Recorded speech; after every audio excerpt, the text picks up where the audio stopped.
It's out with the old and in with the new down under as Tony Abbott is ousted as Prime Minister. As expected, North Korea announced it would launch a long-range missile next month, plus updates from the worsening fires in Indonesia and the Bangkok blast. These stories are coming up next. This is the Asia Brief.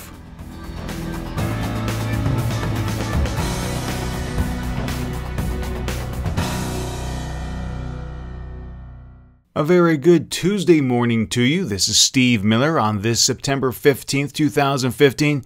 Thank you so much for joining me. Let's go ahead and begin with last night's big story from Australia.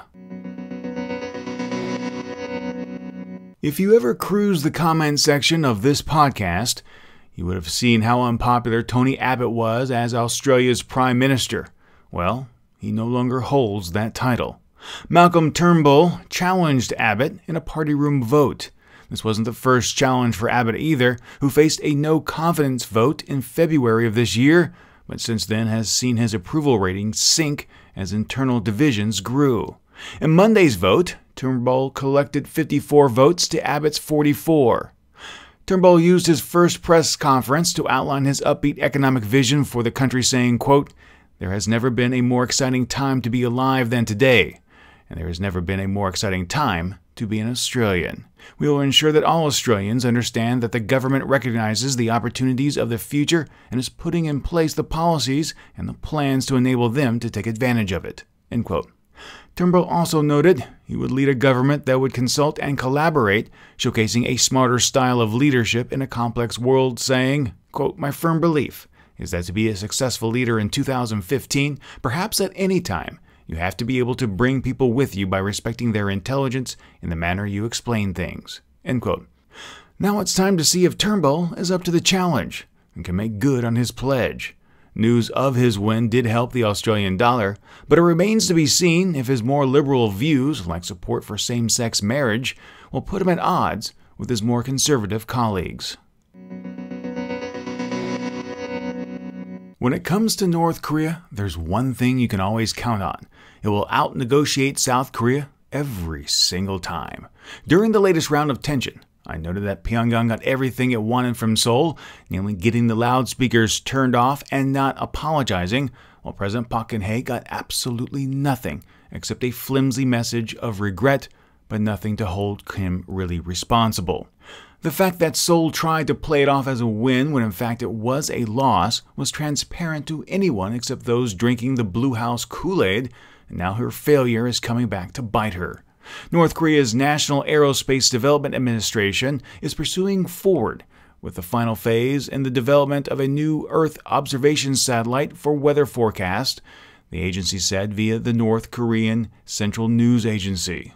The statement also said, quote, "The world will clearly see a series of satellites of North Korea soaring into the sky at times and locations determined by the Central Committee of the Workers' Party of Korea. Space development for a peaceful purpose is a sovereign state's legitimate right recognized by international law, and the party and the people of the DPRK are fully determined to exercise this right, no matter what others may say about it." End quote. It has been widely speculated that we'd see a long-range missile launch for nearly a year now, and with the approaching of the 70th anniversary of the founding of the Workers' Party, now looks like the time. The United States said it was aware of the statement from Pyongyang, but declined to comment further. A source speaking on the condition of anonymity to South Korea's Yonhap news service said, quote, "As of September 6th, it appeared that there was no rocket present at the launch tower. There is an outside chance it is being hidden under an environmental cover, but odds are there is nothing there, nor are there any signs at the facility of launch preparations, and it's only 3 weeks until the anniversary." End quote. Before the media starts running wild with this story, keep in mind this latest development follows the exact same pattern we've seen year after year. Absolutely nothing has changed. While blame can be placed on Kim for needling the West, South Korea and the rest of the world must accept responsibility for allowing it to happen time and time again and share in that blame. Indonesia declared a state of emergency in Sumatra's Riau province on Monday after raging forest fires lowered its air quality to dangerous levels. The situation on Sumatra, west of Java where Jakarta is located, prompted the nation's military to increase efforts to extinguish the fires and assist residents facing health issues caused by the thick smoke. In fact, South Sumatra alone has reported over 22,000 cases of acute respiratory tract infections since Friday.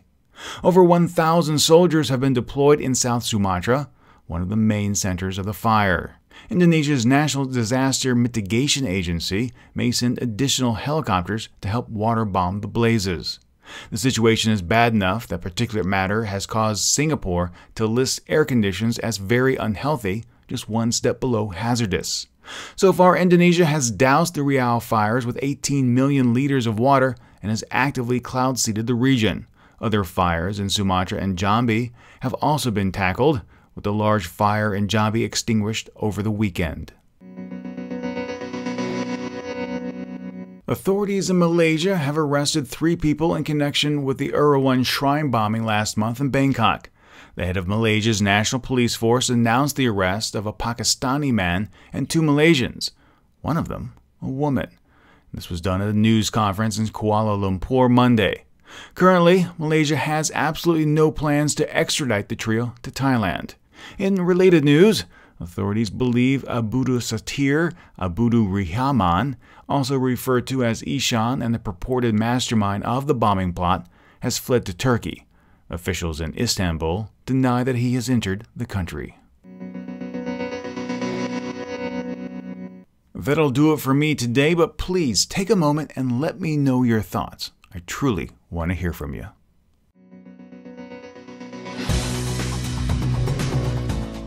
The Asia Brief is a special feature of the Asia News Weekly podcast. If you enjoyed the podcast, please share it with your friends, and if you haven't, subscribe.